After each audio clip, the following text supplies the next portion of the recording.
Through every battle, through every heartbreak, through every circumstance, I believe that you are my fortress, you are my portion, you are my hiding place. I believe you are the way, the truth, the light. I believe you are the way, the truth, the light. I believe through every blessing, through every promise, through every breath I take.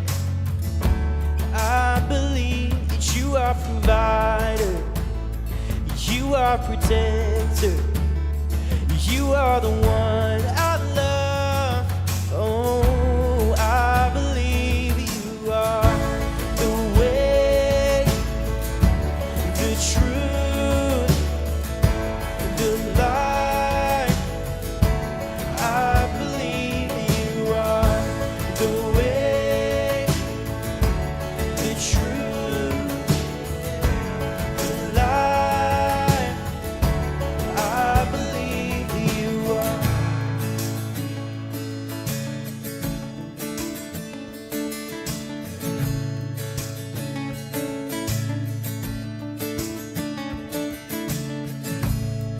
It's a new horizon, and I'm set on you. And you meet me here today, mercies that are new. All my fears and doubts, they can all come true, because they can't stay long when I'm here with you. It's a new horizon, and I'm set on you. And you meet me here today with mercies that are new. All my fears and doubts, they can all come true, because they can't stay long when I believe you are the way, the truth, and the light. Oh, I believe you are the way, the truth, the light. I believe you are. It's a new horizon, and I'm set on you. And you meet me here today with mercies that are new. All my fears and doubts, they can all come true, because they can't stay long when I believe you are the way, the truth, and the light. Oh, I believe you are the way, the truth, the light. I believe you are.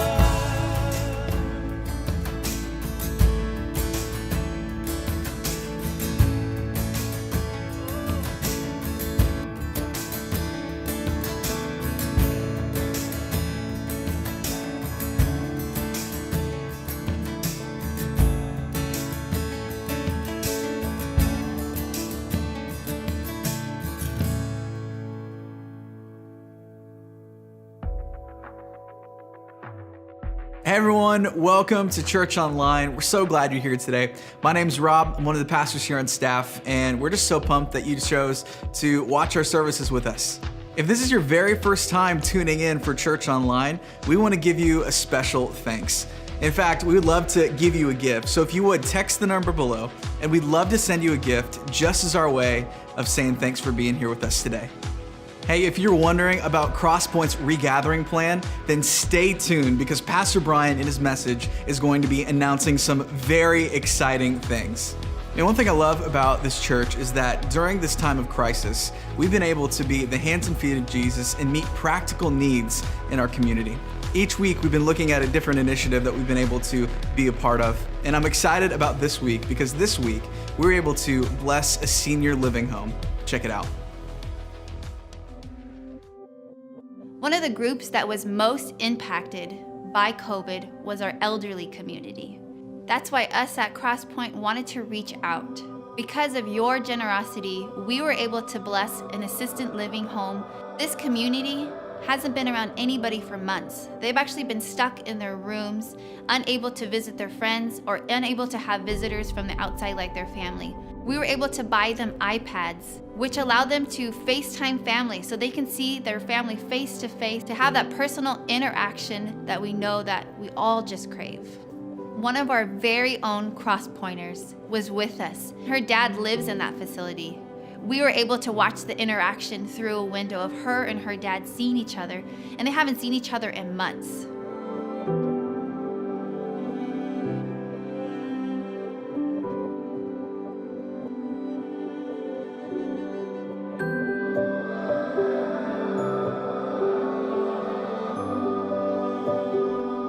We brought each of the residents a bag filled with goodies to show them that we love them.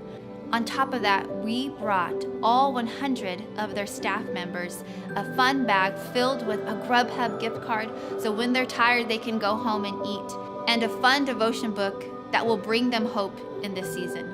On top of that, many of our Kid Point kids colored pages that we were able to put in each of those bags.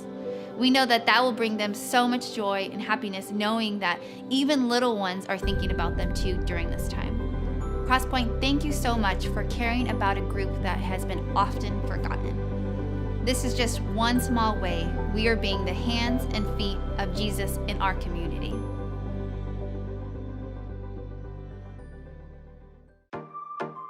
When I was in college, I played on a basketball team. I went to a Christian college, and before our home games, a guest speaker would come in and they would share a motivational, devotional thought with us before the game. In 4 years, I heard a lot of talks. I don't remember any of them except this one. The speaker asked us, what is the easiest shot in basketball? It's not the three-pointer, it's not the free throw, it's the layup. You know, when Jesus was speaking to his followers, he spoke about the layup. In Matthew chapter 6 and verse 19, he says, do not store up for yourselves treasures on earth, where moth and rust destroy, and where thieves break in and steal. But lay up for yourselves treasures in heaven, where moth and rust do not destroy, and where thieves do not break in and steal. For where your treasure is, there will your heart be also. You know, a couple weeks ago, I was with my family and we were watching the evening news, and we watched these looters and thieves go in and steal from stores. Have you ever had something stolen from you?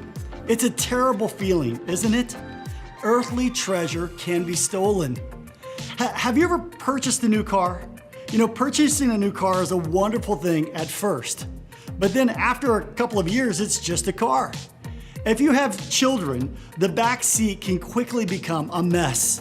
Melted crayons, school artwork, toys, shoes, old McDonald's Happy Meals with those French fries, which, by the way, look the exact same as whenever you ordered them 2 years ago.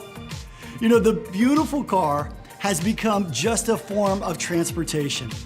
After a few 100,000 miles, it will eventually wear out and need replacing. That's another negative thing about earthly treasure. It wears out. Moth and rust can destroy. But Jesus tells us of a better treasure, treasures in heaven where moth and rust do not destroy and where thieves do not break in and steal. So how do we lay up treasures in heaven? By serving other people, by blessing others, and by giving. You know, Jesus shares why this is so critically important because he says our heart travels with our treasure. By storing up treasure on heaven, your heart will also be connected as well. You know, what a wonderful thing it is to lay up treasures in heaven. When you financially give to your local church, you are doing the spiritual layup. I want to say thank you to those of you that are spiritually putting points on the board. Because of people like you, Crosspointe was able to financially bless several people here at Crosspointe that were facing stress even this past week. For those of you that have never given or haven't given in a long time, I want to challenge you to try the spiritual layup. You can do that by going online and giving today. Better yet, sign up to automate your giving. And I want to celebrate that we have had 84 new families sign up for automated giving in the last 3 months. Go God! You know, Crosspointe, because of you, has been able to be bold in our mission of helping other people find and follow Jesus.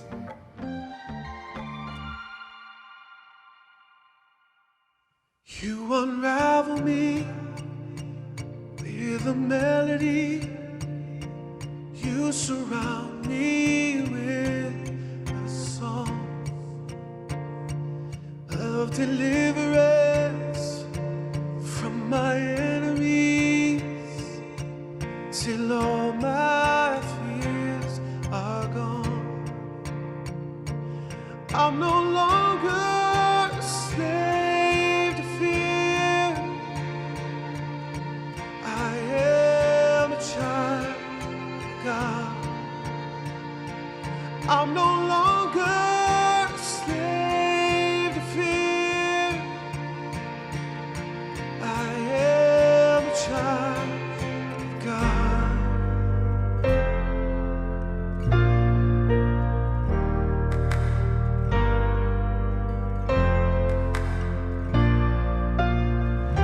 From my mother's womb, you have chosen me. Love has called my name. Oh, I've been born again into your family. Yeah, your blood flows through my veins, and I'm no longer a slave to fear. I am a child of God.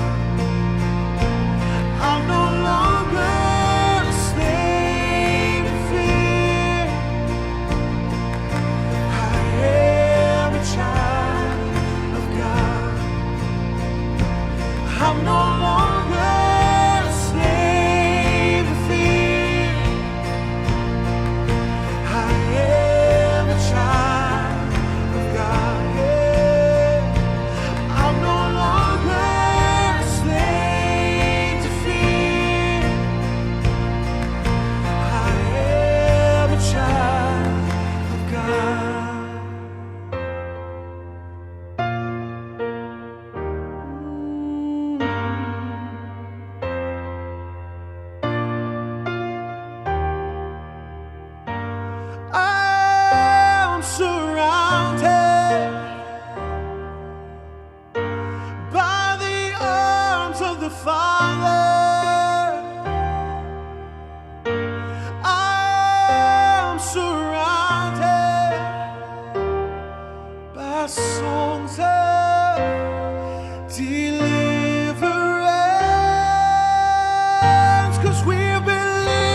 split the sea so I could walk right through it. My fears were drowned in perfect love, perfect love. You rescued me so I could stand and say, I am a child of God. I am a child of God. Yes, I am a child of God. Full of faith, I am a child of God. I am a child of God. Yes, I am a child of God.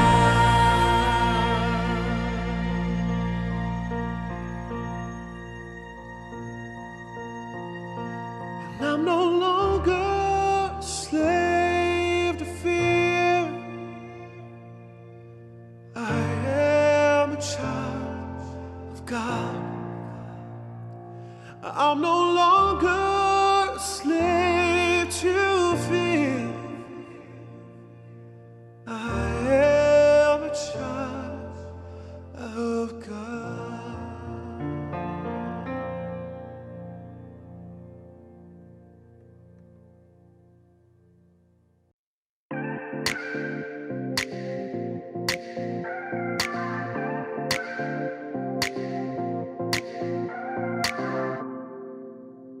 Hey, welcome to Church Online today. We're so glad you guys are watching. And like usual, we want to encourage you to share this with other people. Let's get the word out about church right now, worshiping together. We've got a great message in store for you. And also want to let you know that we're here to support you. So if you're chatting right now, you need prayer, let us know. Man, we would be honored to be able to pray for you whatever season that you're going in. And man, we're here for you as a church. Crosspointe, we care. Now, Matt, we're starting to reopen some now, and I'm excited because we actually got to go out to eat together as a family. How about you guys? Yeah, we've gone out a few times, wearing our masks, of course, until we get to our seats, and it's almost surreal how normal it feels to sit down in a restaurant again and order something off of a menu. It's crazy. And then we, I was driving by Cinema City movie theater over here, and I noticed that they're opening up, getting ready for the movie theaters to open up, which is kind of crazy. Man, it's such an exciting time, isn't it? It is. And then 2 weeks ago, I went back to the gym. So, man, I'm back in the gym now, and it's good to see all my gym buddies that I hadn't seen in a little while, and now we're back in the gym. Congratulations. I'm still not returning to the gym. I'm going to say it's because of health reasons, but it's mostly just because I'm lazy. So, Well, we're excited about things beginning to reopen, and I'm really excited to announce to you that we are going to be regathering back together as a church. oh, that's great. Can we get some hearts right now? Can we get some likes? Can we get some amens? I know I've missed you guys so much. We've missed you. We love you. We're working on our plan right now. We're going to be getting back together on Sunday, June 26th. July 26th. July. Thanks for that. Would have been Because bad. that June 26th was like 2 days ago, so sorry you missed it. July 26th, and we're working on everything. I've heard this past week from our facilities team that we got this stuff called kill juice. What now? I don't know what that means. It just means it's going to be clean around here. And man, we're working on a ton of our plan just to make us safe, secure, and we did our survey. Thank you so much for completing our survey. We got over 500 different responses back, and if you're curious, here's the information we got.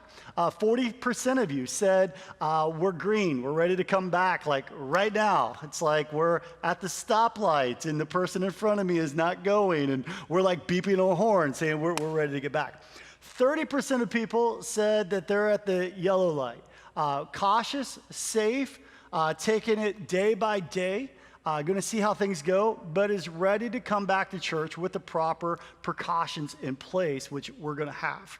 And then there's 30% of people that are still in the red and just saying, hey, we're right now still staying in our home, still quarantined, don't feel ready to come back just yet. And we want you to know we get it. We love you no matter where you're at. And we have online services that are available if you're not ready to come back, but we are really looking forward to regathering. Yeah, one of the things I really appreciate about our church is that our core value of love really compels us to continue to offer an online option during the season for those who are immunocompromised or those who are just a little bit more nervous about what the effects of the virus could have in your own life. But at the same time, our core value of love is compelling us to regather. I can't wait. I can't wait to see you. We are in part 2 of this series. Actually, this is what we call season 2 of Thriving in Babylon. And what we like to do here at Crosspointe is we like to take a book of the Bible every year to go through the entire book of the Bible. And so this year we've chosen the book of Daniel, and we do this like Netflix. If you've ever watched a season,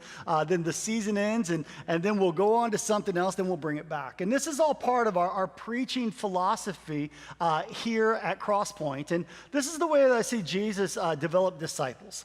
The first thing that I notice is in John chapter 1, Jesus is walking. John the Baptist said, "There goes the Lamb of God." And then one of the disciples is there, Andrew, and he starts following Jesus. And Jesus is like, what do you want? And he's like, "Where are you going?" And he's like, "Come and see."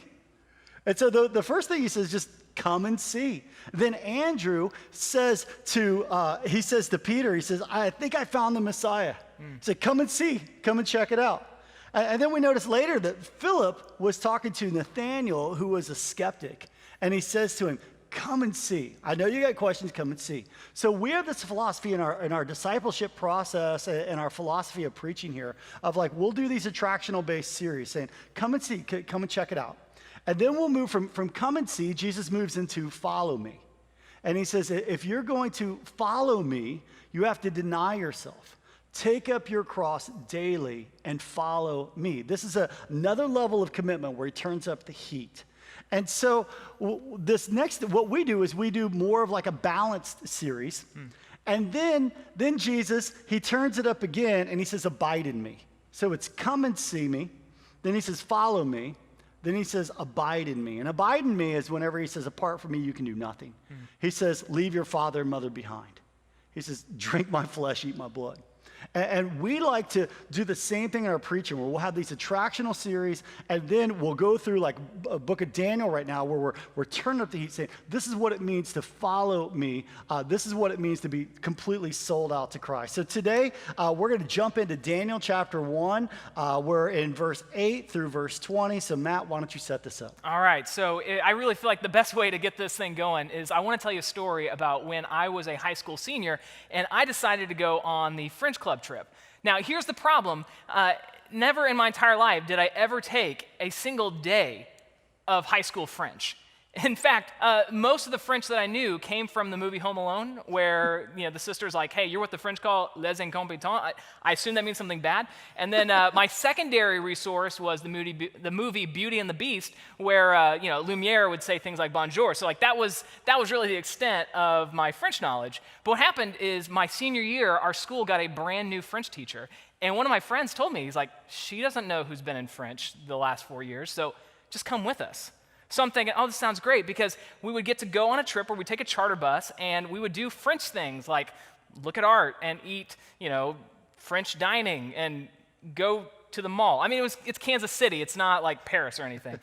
So I go on this trip, and the whole day I'm just completely lost on what's happening. But there's one thing that I wasn't lost on, and that was an excused absence. I was getting an excused absence that day, and everything was going great until we just finished a meal by a classically trained French chef, when our teacher gets up and says, all right, now I want to go around the room and we want to tell the chef what we enjoyed about the meal in French. And at this point, I'm like, I can't hide anymore. So I look to the person next to me and I just say to them, like, what do I say? But the problem is my heartbeat is going fast. Like I have that little bit of anxiety that's starting to course through my veins. And so they say something, and it was really fast, and it was not in English. And so I really had no clue what they just said. So they got to me, and it was my turn to finally say what I enjoyed about this meal. And I was at a crossroads. And I just want to say, like, as a pastor, I'm going to tell you right now that honesty is the right move in any situation. But that's not what today is about, okay? That's not what our message is about. So I sat there and I said something really fast, and then I put the biggest, goofiest smile on my face. This was the play I did. So I said it and I go, and the thing is, I look at the teacher and I look at the chef, and they look at each other like, what just happened here? What did he just say? And I can see, like, behind my teacher's eyes, she's thinking, I'd never taught this kid. This is why this is happening. And we stare at each other for about 5 seconds as they give me like this perplexed look, and I just smile goofy at them until finally they just say, all right, next person, and move on. And here's what I learned about this, is that a lot of us, we want life to work just like that trip. We get all the benefits. We get to go on the trip, but we don't have to do any of the work to get there. You know, we want things to be like that movie Like Mike, you know, where little Bow Wow puts on Michael Jordan's shoes and suddenly he can play just like Michael Jordan, you know, and we want to be as good as Olympic athletes, but we don't necessarily want to put in the work. Maybe another way to look at this, Brian, is, have you ever seen one of those belts that will send electric shocks into your abs? Oh, yeah, infomercial. Yeah, so I'm a sucker for a good infomercial. I've seen that. I wanted that. Yeah, so you just sit on the couch all day and yeah, it just like shakes it and like sends electric shocks, and suddenly you have like six-pack abs. Like, that's how we want life to work. We want all the benefits, but none of like the hard things that go along with it. In fact, I'm not going to say this is an American dream. I think this is like a universal dream. I mean, for me, like my classmates, they went to class every single day. They studied French, they took the tests, they went to the French club meetings like throughout the year. They did the fundraisers that would supplement and like bring the cost of that trip down. I did none of that. But the reality is, most of life, like to do the exceptionally good things, to really be a success, it's small, boring things. If you want to be healthy, it's small, boring things. If you want to be healthy in your finances, it's generally small, boring things accumulated over time. So all the benefits, but none of the work. Now, on one hand, our faith is built off of this principle, that we don't have to work our way to God. There's nothing you could do to get more of his approval or more of his attention, that God actually sent his son Jesus here in this sin-saturated world, and he came on a rescue mission to rescue you from your sin so that you can have a relationship with God. And Ephesians 2:8-9 says, "For by grace you're saved through faith, not of yourself, not of works, so that anyone should boast." So we actually get all of God's riches, grace, Grace, God's riches at Christ's expense. We get everything without putting any of the work in. So on one hand, that's what our faith is built on. But on another hand, James says faith without works is dead. That there's actions that go to our faith. And that doesn't mean that you have to do something in order to have a relationship with God, because James was speaking to believers. In James chapter 1, he says, James, a servant of Christ, to the 12 tribes scattered among the nations, greetings. He says, my brothers, count it all joy. He's saying my brothers because he's talking to believers. And when he's talking to believers specifically, he's saying it's not enough just to have faith. You've got to put some action behind your faith. It's this action coming together. And spiritually speaking, you're either climbing spiritually or you're sliding. There's no just staying still. And it's easier to slide than it is to climb. Now, let me give you 3 barriers that are going to keep you from climbing spiritually. One of them is sin. Sin destroys. And sin is pleasurable for a season, but it always has consequences. So sin's going to keep you from spiritually growing. It's going to keep you from doing the right things. The second thing is the good things. Now, these are, bad. This isn't sin, but good is the enemy of great. It's when good things become God things. So like scrolling on Facebook or Instagram, those things can be a time suck. They can take you away from your walk with God. That would be one example. Or just the newspaper every day instead of having your time with God. There's so many things that are good things, but they're going to keep you from the best things that God has called you to do. And the third thing is just apathy. It's this whole feeling that I don't care. That's always going to cause you to slide rather than climb. Yeah, Brian, I think about this whole principle of either climbing or sliding, and really we're speaking to Jesus followers that are viewing this right now, that a lot of us, our spiritual journey looks a lot like a roller coaster, where it's like there's a lot of ups and there's a lot of downs, and it's really like you're never really gaining a lot of traction. And sometimes I think about when were the times in my life where I really feel like the ascent was really going well, and what were the times like I was excited to talk about Jesus with other people? What were the times when I was excited to get up and actually get into the Bible? Or the times when I was excited to come into a room and actually sing and it meant something to me? Or even those little more quiet moments. I think about driving in the car and saying, I'm going to turn off the radio. I'm just going to talk to God. I think about those seasons in my life, and sometimes I wonder why am I not always there? Why am I not always in that moment? And here's something I've learned about myself, and I'm sure that a lot of you can say that this is true too, is that knowing more about faith does not always equate to being more excited about faith, right? In fact, I'd even say that the times when I'm really growing the most, and I'm the most zealous and the most excited about following Jesus, it's actually the times that I'm not just learning more, but I'm taking steps, right? I'm actually taking a step out in faith. In fact, I would say that more often than not, our emotions, they don't follow learning more things. Our emotions actually follow our motion. It's actually taking those steps and actually doing the things that make us grow in our faith. And so as really the basis, I want to tell you the story this morning, just get you... Hey, Matt, before you tell this story. Okay. All right, I think, this is just kind of hit me right now. It's not my notes, but it's kind of like climbing a mountain too. Because when you're climbing a mountain, when you're climbing spiritually, you're going to go up, but there's going to be these little things. So it's not always like I'm all the way back down to the start. You go through these plateaus, and then you come back up, and then there's these plateaus, and then you come back up. That's just something that God just kind of gave to you right now. Let's talk about Daniel. Yeah, good. So 2,600 years ago, the Babylonians were storming through Mesopotamia, and they make their way into what we would now call Israel, or Palestine. And they come in and they capture the best and the brightest from all of these cities that they come into. And one of the cities that they walk into is the city of Jerusalem. And they find 4 young men by the names of Daniel, Hananiah, Mishael, and Azariah. The last 3, for those of you who might have been around church for a while, you might know them by their more common names, Shadrach, Meshach, and Abednego. And so as they had grown up in these very Jewish environments, learning the Old Testament and following God, they've now been stripped from their homeland and taken to the city of Babylon, where they're then forced into this Babylonian royal academy. And here was the game plan that they had, Brian, is that they wanted to really brainwash these people, because they wanted to use people who had natural talent and natural abilities and intellect, but they wanted to make sure that there wasn't any danger of them ever trying to stage rebellions or coups or try and take over the kingdom. So they would spend a lot of effort trying to teach them all about Babylonian religion, Babylonian science, Babylonian methods, the language, and they were ultimately trying to just brainwash these young men so that when they gave advice, it was never to try and circumvent or subvert the king. And part of the Royal Academy was a very strict diet, which actually came into a lot of conflict with the Old Testament law.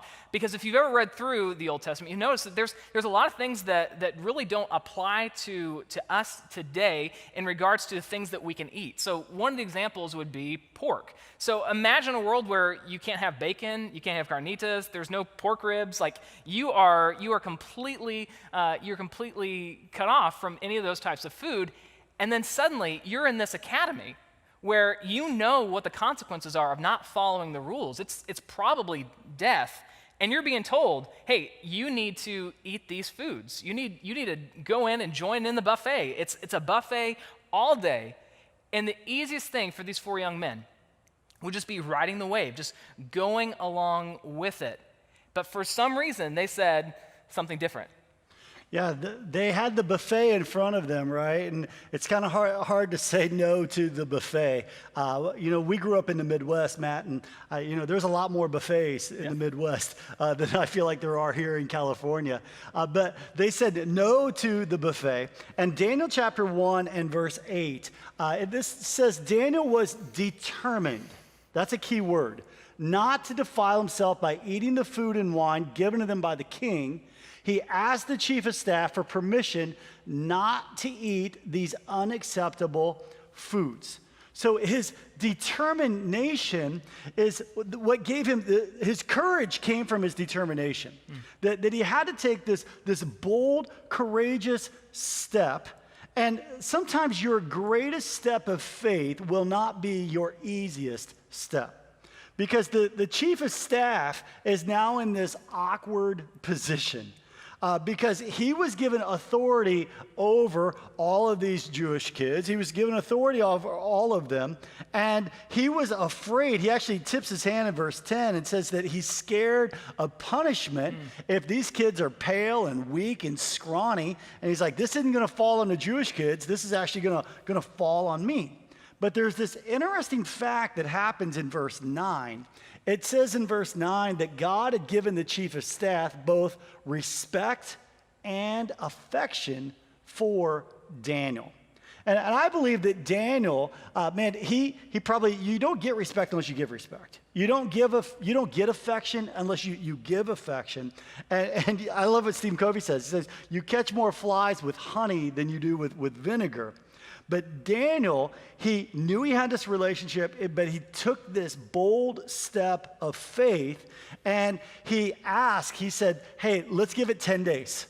And let's set up a little experiment. Let's see what happens with us if we just eat vegetables compared to all these people eating at the king's buffet. And he exhibited our core value of faith.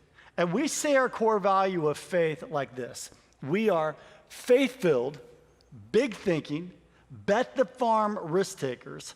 We will not insult God with small thinking and safe living. And here's how you can test this value in your life to see if you're really living with courageous faith. What are you doing right now? What step are you taking that if God doesn't show up, it's doomed to failure? And if your dream or your next move is big enough that you can do it, it's not big enough. This is where you got to take a step in faith like Daniel did, courageous faith, to say, God, you're going to have to show up on this one. Yeah, and it's crazy because God was already clearing the path for him, wasn't he? Mm-hmm. Like, God had given him respect and affection, but he would have never discovered it had he not taken that step. Mm-hmm. Now, it's so funny, like now in our 21st century mindset, to think that this is the conversation the chief of staff is having. Where it's like, okay, you're telling me that you're going to eat like a vitamin-rich and clean food and water. Everyone else is going to have, bacon, shrimp cocktails, and beer. And you're telling me you're going to be healthier? Seems risky, kid. You got 10 days. I mean, that's basically what we're reading right here. And for us who know about diet, we're like, well, yeah, of course that was going to work. But for them, that was a huge risk to take. And of course, it's wildly successful. That they stick to that diet, and at the end of the 10 days, it says that they were like noticeably healthier than all of their peers. And in fact, they're so healthy that what happens is when they actually go before the king, we actually get this description in verse 17. God gave these 4 young men an unusual aptitude for understanding every aspect of literature and wisdom, and God gave Daniel the special ability to interpret the meanings of visions and dreams. When the training period ordered by the king was completed, the chief of staff brought all the young men to King Nebuchadnezzar. The king talked with them, and no one impressed him as much as Daniel, Hananiah, Mishael, and Azariah. So they entered the royal service. And whenever the king consulted them in any matter requiring wisdom and balanced judgment, he found them 10 times more capable than any of the magicians and enchanters in his entire kingdom. Here's how you really should be reading this, is that they were successful. They excelled at whatever they did. And with that came opportunities, came promotions, came raises. And here's the thing that is just wild to me, is that when you look at just the trajectory of their careers, it all started with something so simple and so boring. It started with vegetables and water. Vegetables and water. It's not very exciting. You know, the people that are selling cookbooks right now, those that just talk about veggies and water, broccoli and water, they don't sell a lot of cookbooks. And I want to share with you that anything in life, the way that God has designed it is, most of it's pretty simple, but it's not easy. So take working out. If you want to get in shape, it's about stop eating junk food. It's about moving your body and getting enough sleep. And it's about doing just the small, consistent, difficult, it's not sexy, it's just the boring things of life. When you think about being in a healthy relationship, if you want a healthy relationship, I mean, it comes down to spending time together. It comes down to turning off your devices. It's being intentional. Love is spelled T-I-M-E. And it's about apologizing, forgiving one another, showing one another grace. It's the boring, it's simple, but it's not easy. And the same is true in our walk with God as well. It's the veggies in the water. It's about reading our Bible. You've got to get in the Word of God and let the Word of God get in you. It's about praying. It's about spending time communicating with God.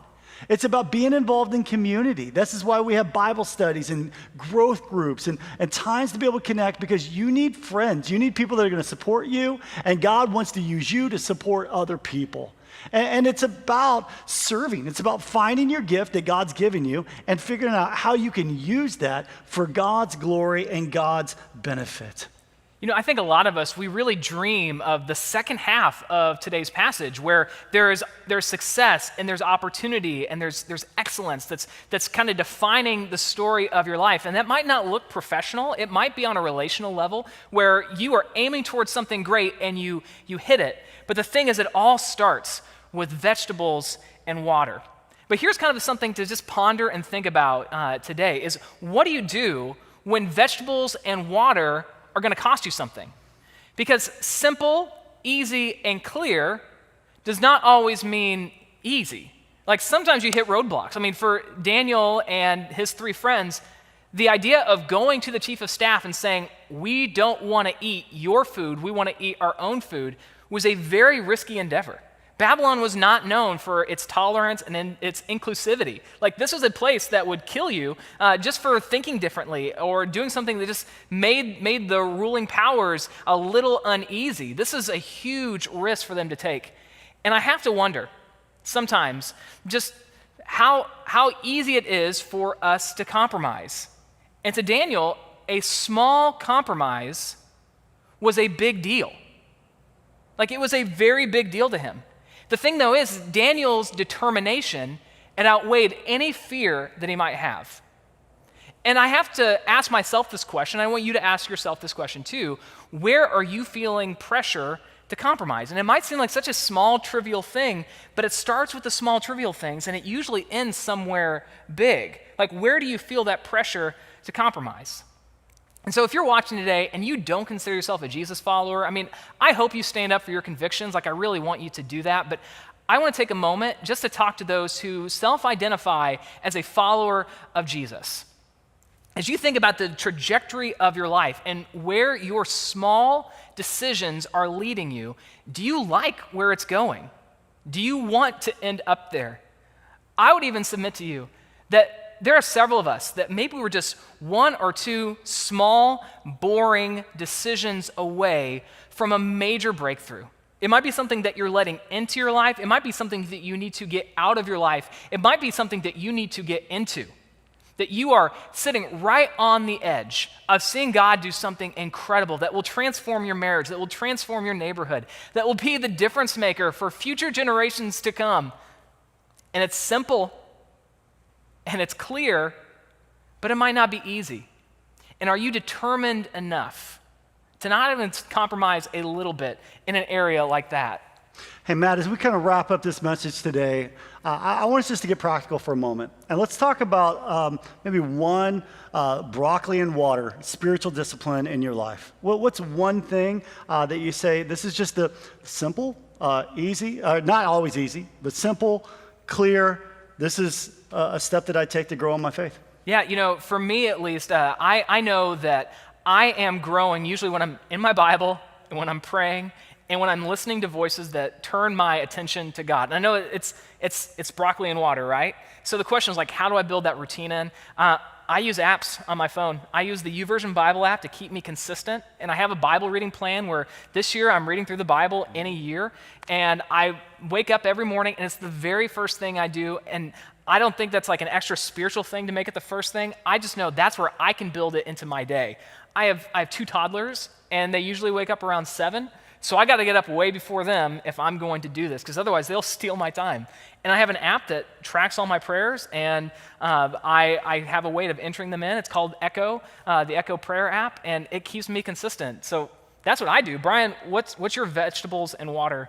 If I would say one that takes courageous faith is accountability. So, you and I are accountability partners, and we call each other once a month. Eddie's part of our group, and we literally mark off 30 minutes. We email each other, actually accountability report, each week, and just say, hey, how you doing spiritually? How's your walk with God? Are you spending time, with Shannon?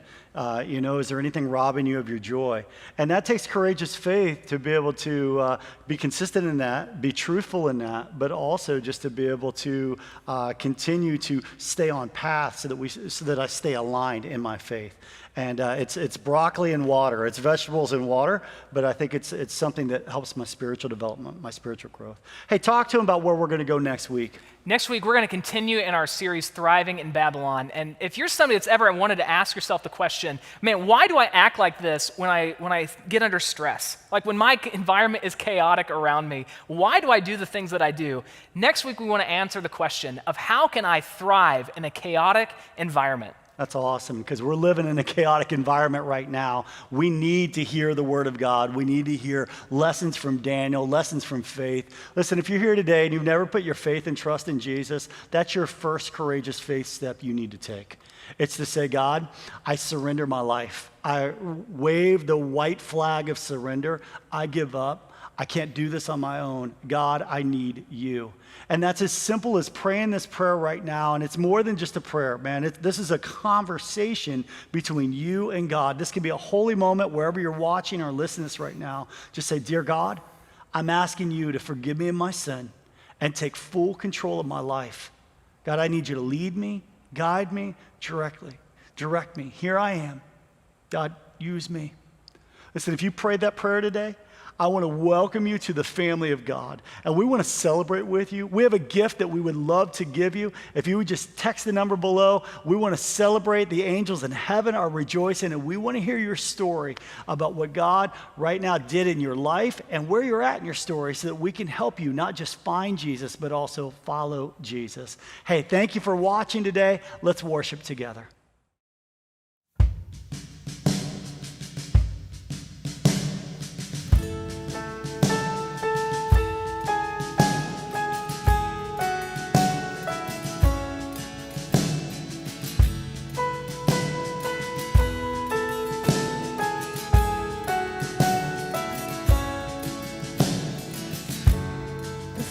Spoke a word, you were singing over me. You have been so, so good to me. Before I took a breath, you breathed your life in me. You have been so, so good to me.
so, so good to me.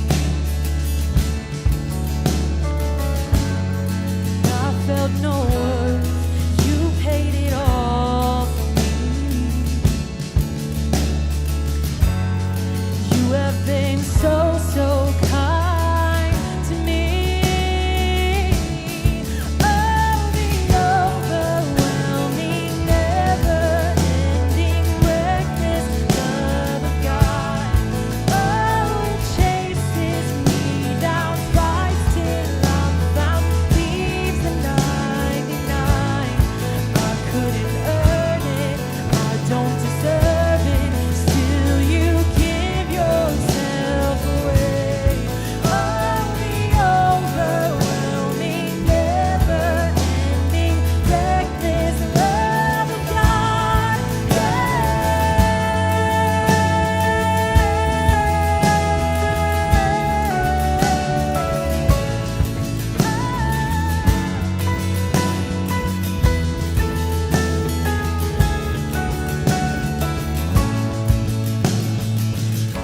Snow shadow you won't light up, mountain you won't climb up, coming after me. Snow wall you won't kick down, lie you won't tear down, coming after me.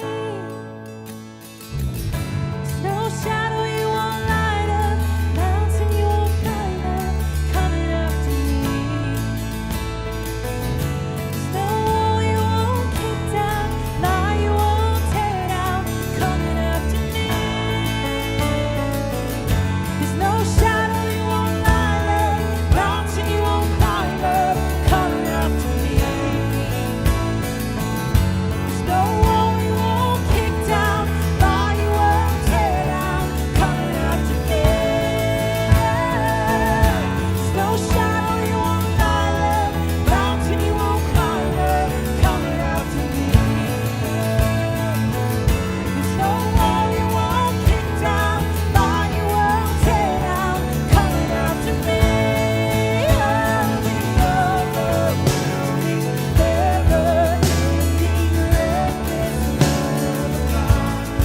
Oh, it chases me down, fights till I'm found, leaves the 99. I couldn't earn it, I don't deserve it, still you give yourself away. Oh, the overwhelming, never-ending, reckless love of God.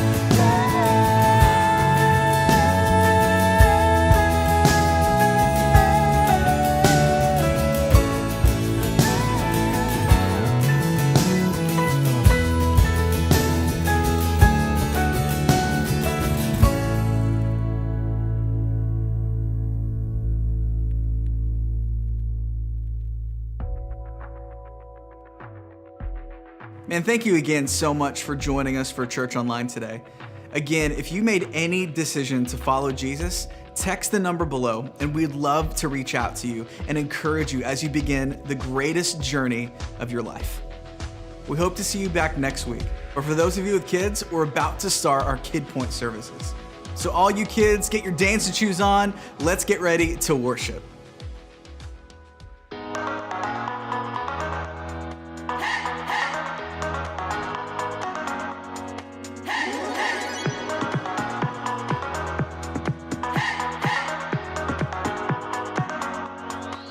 This is my faith, this is my focus, all of my days. I know where my hope is, I'll live it loud, I'll shout the chorus, because I know, oh, you're always for us. And even when it's hard for me to see, I will trust in you, I will believe. And even when it's hard for me to see, I will trust in you, I will believe. And keep on looking to you for where I'm going, knowing you go there too. I'll keep on looking to you.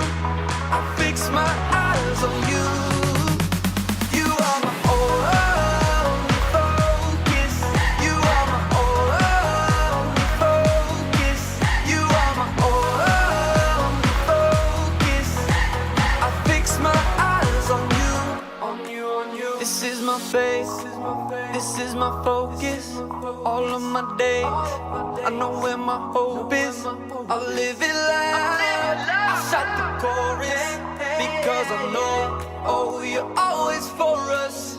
And even when it's hard for me to see, I will trust in you, I will believe. And even when it's hard for me to see, I will trust in you, I will believe. And keep on looking to you for where I'm going, knowing you go there too. I'll keep on looking to you. I'll fix my eyes on you. You are my focus. You are my focus. You are my focus. I fix my eyes on you, oh yeah, oh yeah. Woo! You ready? Come on, let's go.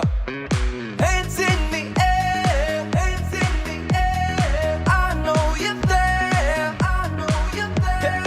Anywhere, oh. Anywhere. I fix my eyes on you, you. Hands in the air, hands in the air. I know you're there, I know you're there. Anywhere, I fix my eyes on you, and keep on looking to you for where I'm going. No, you go there too. I'll keep on looking to you. I'll fix my eyes on you. You are my you are my focus. You is you are my focus. I fix my eyes on you.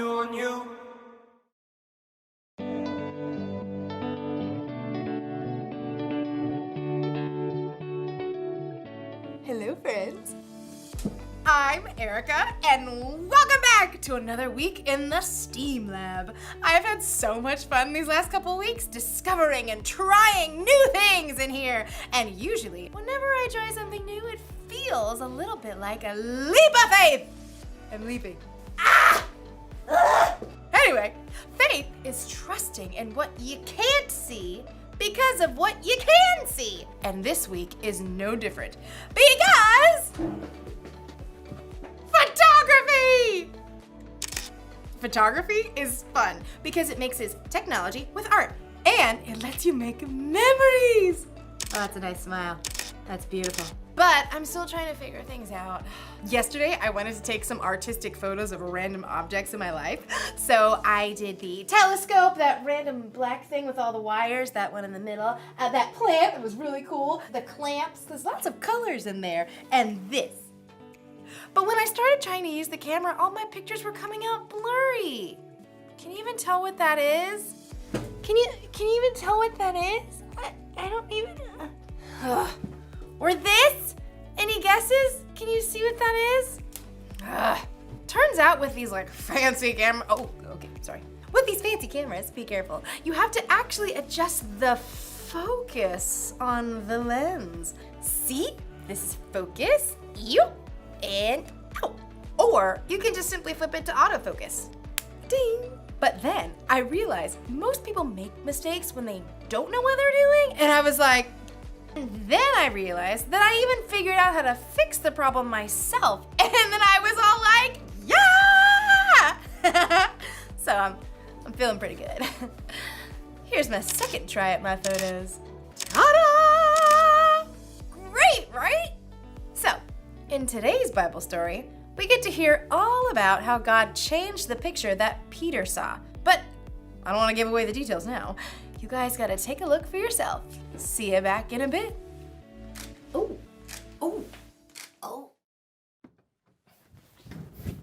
Hello, kids. It's time for another rousing game of Where's Brando? See if you can help me find him. Oh, ha! Is Brando underneath this chicken? No, he is not. Is Brando next to this table tennis court? No, he is not. Is Brando underneath this desk? No, he is not. Is Brando hiding underneath this robot helmet? No! No, he's not. Where is Brando? Seriously, where's Brando? Yes.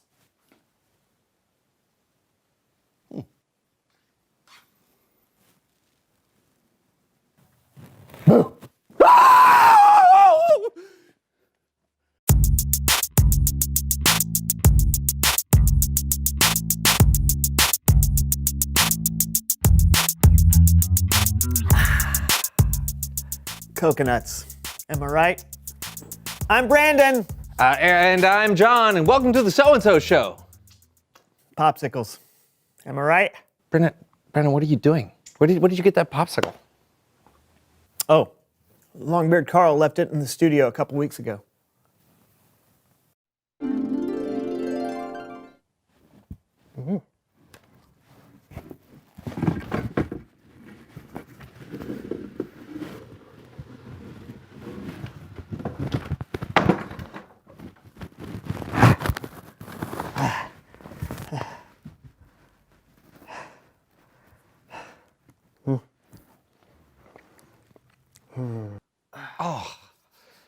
What are you doing now? Just enjoying the summertime, my friend. Yeah, but you don't need sunscreen inside. I know, but don't you just love the smell of it? It's like the smell of summer. See? Does that smell like summer? No, it smells like my Aunt Agatha's beach house. Oh, what's the difference? Hey! What's the difference? What's the difference? So, in this game, we're going to see two photographs that look the same but really aren't. Yep, and whoever finds what's different first wins. I'm so going to win. I wouldn't be too sure. Let's go. All right. Summer. That's what my arm smells like. We look like we're having a good time, John. Yeah, but these photos look exactly the same. I can't see anything that looks... no. Wait. Got it. On the left picture, there's a sun in the sky, and there are people playing in the water. And on the right picture, it has no sun, and there are no people in the water. Oh! Wow, good observation. Yeah. Okay, next photo. Cool, now we're at the pool. I could sure use a dip right now. What about you, John? No time. Focused on the game. Sure. Hey, but don't forget to have fun. It's only a game. Oh, in the first photo, my face is sometimes sad, sometimes angry. In the second photo, my expression is more perplexed and pensive. Oh! Wow. That's a very subtle difference. Yeah, there's nothing subtle about it. Next. Looks like a good day for a picnic. Concentrating. 13, 14, 15. What are you counting? The blades of grass in each picture. 16, 17, 18, 19, 20. That's going to take you all day. 22. Can't we just look for Got something? it! In the right photo, I am smiling slightly wider than in the left photo. What? No, zoom in to a close-up, see? In this one, I'm like, and in this one, I'm like that. They're different. Or there are clouds in the photo on the left, but no clouds on the right. Ha! Oh, man. And the winner is John. Yes, best two. Why? That was best 2 out of 3, buddy. So why'd we even do the third photo? You'd already won. I know, I love winning. It's Bible Story Time with Kellen.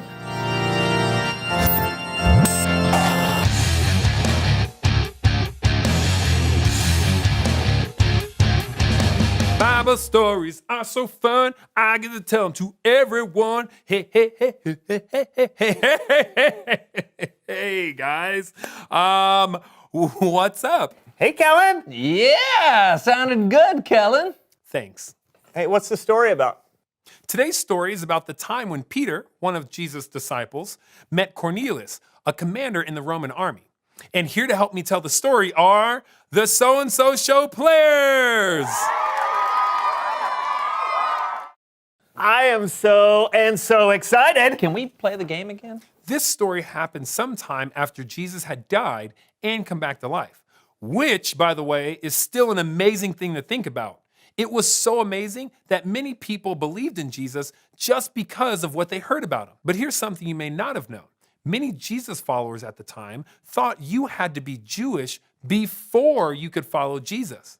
In fact, there were laws that said Jewish people and non-Jewish people, or Gentiles, couldn't even hang out together. So our story begins in the home of a Gentile, the Roman commander Cornelius, about 3 o'clock in the afternoon. I wonder what time it is. I'm guessing 3 o'clock in the afternoon, huh? Hey! That's right. Cornelius, Whoa! What is it, Lord?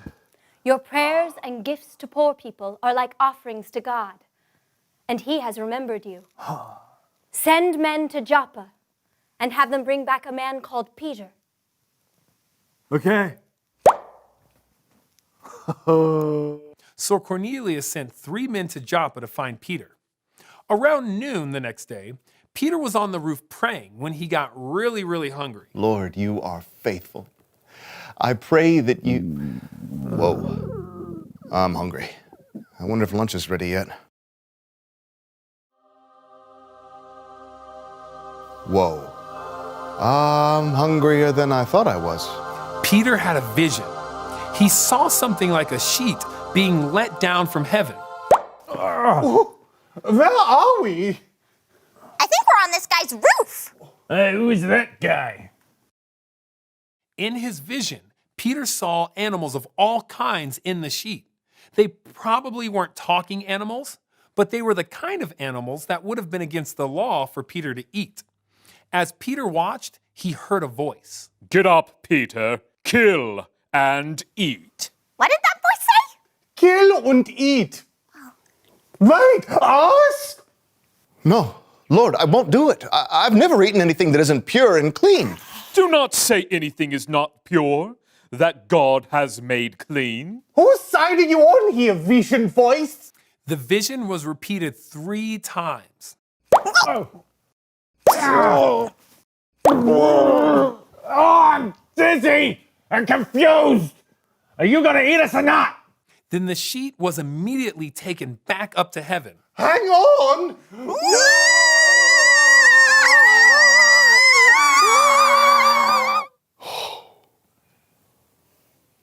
What could this vision mean?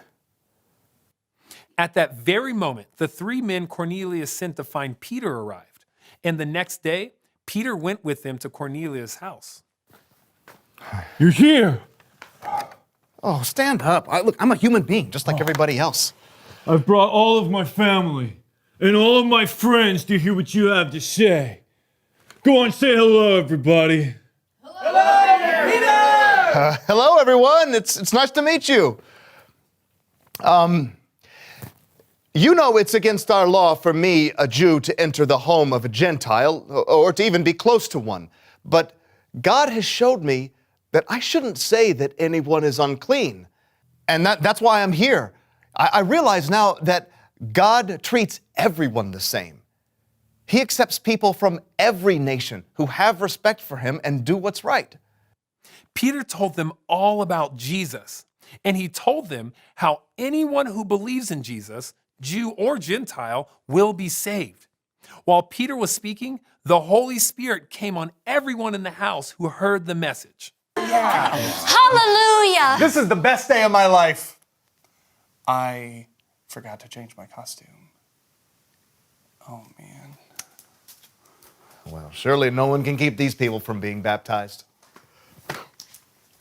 This is the best day of my life. Yeah! Yeah! Woo! I did it! Thank you! Thank you! Not sure baptism worked like that back then, but everyone who believed in Jesus was baptized that day. After staying with Cornelius for a few days, Peter left to spread the word that faith in Jesus wasn't just for people like him, but for everyone. The end. That's a great story, Kellen. Yeah, and well done, so-and-so show players.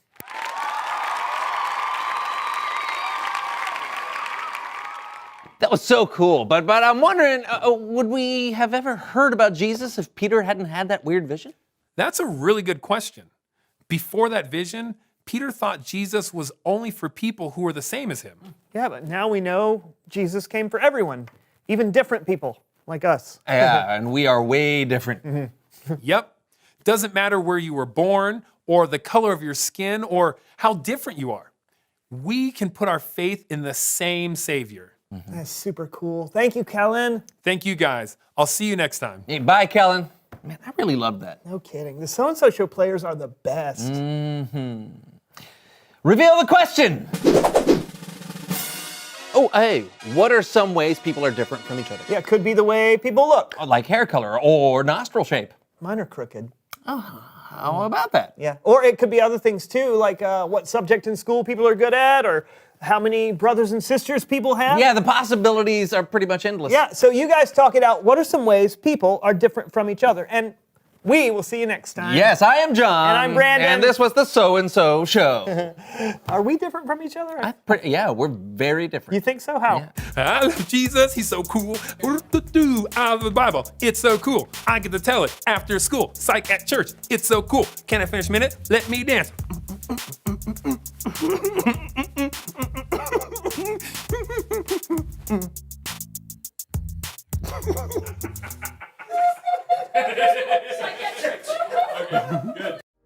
Welcome back, everybody. Oh, sorry. Hold on.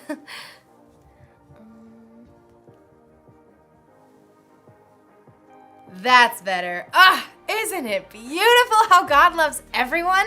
In our story today, God told Peter to give people a chance even though they were different from him. Give people a chance. God showed Peter that his rescue plan is for all of us. God promised Abraham that he would bless the whole world through Abraham's family. Hundreds of years later, one of Abraham's descendants, Jesus, made it possible for the whole world to know God, which is what God wanted Peter to realize. If God loved the whole world through Jesus, you can love other people too. Even if they look different than you, talk different than you, believe differently than you do. In fact, instead of focusing on all your differences, try looking at others the same way God looks at all of us, with love. Here's the one thing to remember today. Knowing Jesus changes the way you see others. It's like Jesus puts others into clear focus for us so that we can see them the way he does. Oh, wow, you're beautiful. I love those shoes, yes! Selfie! Wait. Oh, wait. Oh, no, it's out of focus. Oh, I gotta put it in autofocus. Oh, wait, it's already in autofocus. My face is blurry. Is it right? Okay. I'll see you later. In focus, hopefully.